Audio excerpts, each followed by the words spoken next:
and off to the States to do it all over again.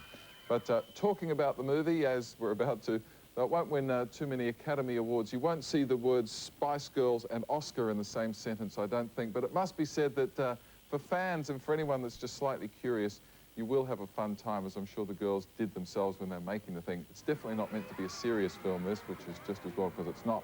Very much a self-parody, and they look like they're having a big laugh as they let us in on their lives for 5 days.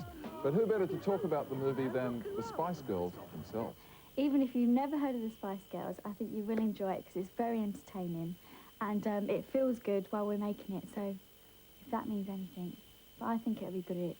My mum's going to like it anyway.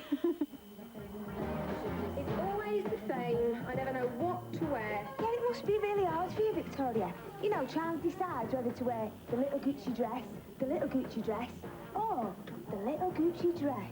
Exactly. I would say that this film is a documentation of our lives, but in the highest degree of drama and hysteria that you can imagine. You know, it's all very tongue-in-cheek. I feel as though I've been strangled. How do you feel? Really uncomfortable. Well, I just nearly fell off these shoes. You sprained my ankle. These things are really tight, they're going right on my bum. These are really comfy, actually. Don't even think about it, dude. I'm off, I'm getting these off. We wanted to show a lot of the capital because this is our home and home is where the heart is, and it's such a beautiful place. And I think when you live in London, you don't appreciate it. And so we wanted to show some of the beautiful landmarks that there are around town.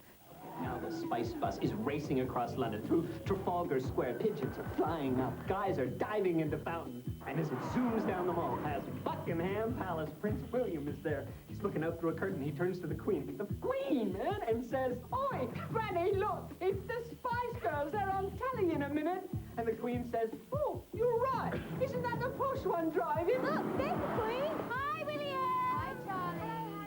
If you're around our vintage, then it's kind of a 90s version of the Beatles' A Hard Day's Night with a pinch of Spinal Tap in there.